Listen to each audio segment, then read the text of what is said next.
Special counsel Robert Mueller center leaves after a closed meeting with members of the Senate Judiciary Committee June 21, 2017, at the Capitol in Washington, D.C. Photo Alex Wong. Getty Images. Last week's indictments of former Trump campaign chairman Paul Manafort and his longtime associate Richard Gates, together with a guilty plea by former Trump foreign policy advisor George Papadopoulos, sent shockwaves through the White House. It turns out that since July, Papadopoulos has been serving as a proactive cooperator. Special counsel Robert Mueller filed a document in federal court that says, defendant has indicated that he is willing to cooperate with the government in its ongoing investigation into Russian efforts to interfere in the 2016 presidential election.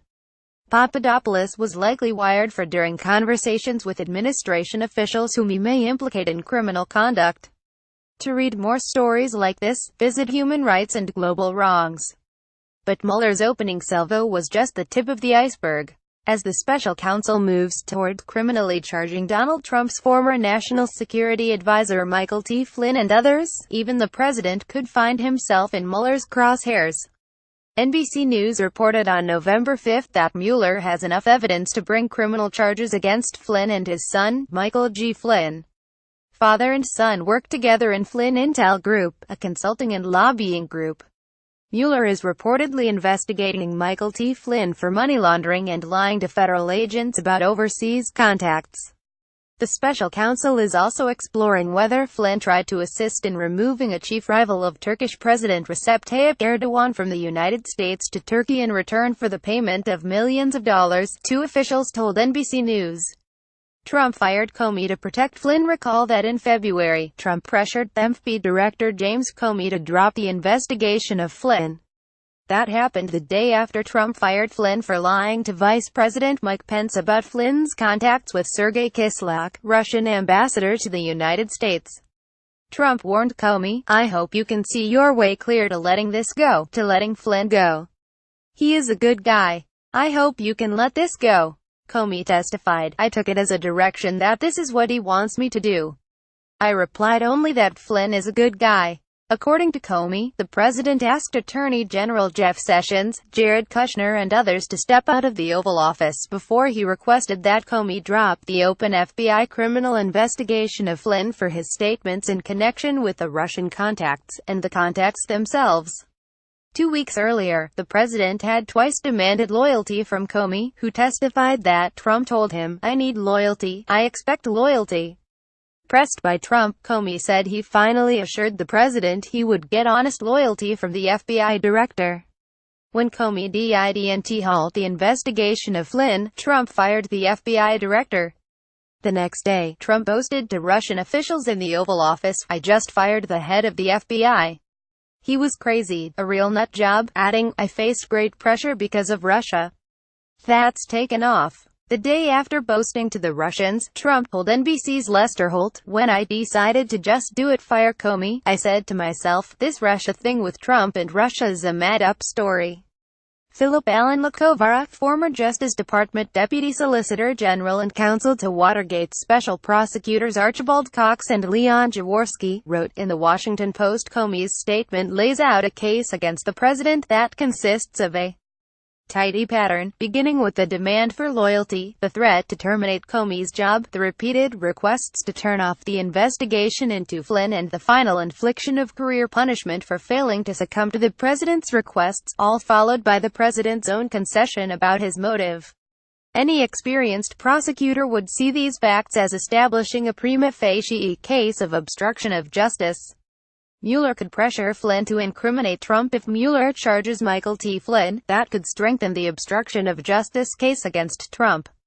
In fact, once Mueller secures a grand jury indictment of the two Flynns, it's quite possible that the special counsel will pressure the elder Flynn to become a proactive cooperator in exchange for lenient treatment of his son and even himself.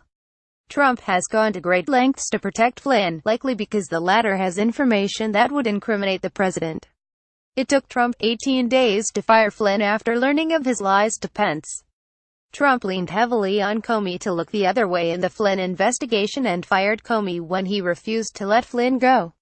It was the firing of Comey that led to the appointment of special counsel Mueller.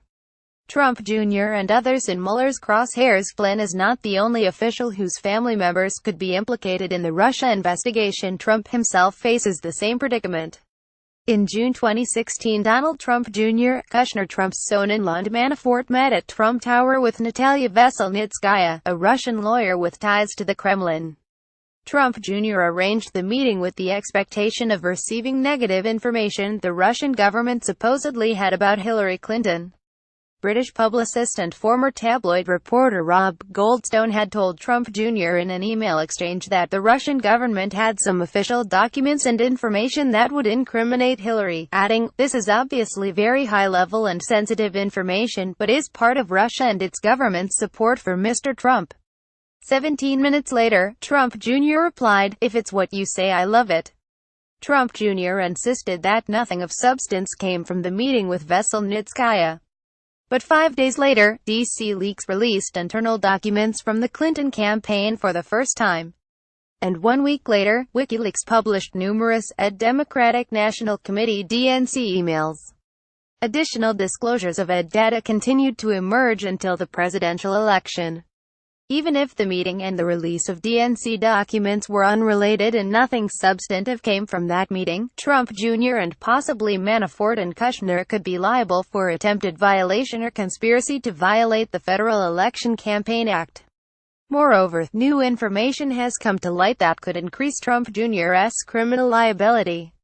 On November 6, Bloomberg reported that Veselnitskaya made explosive statements about Trump Jr. in a Moscow interview.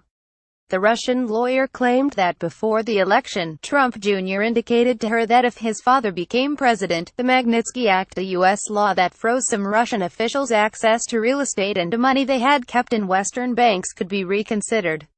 The act also banned these officials from entering the United States.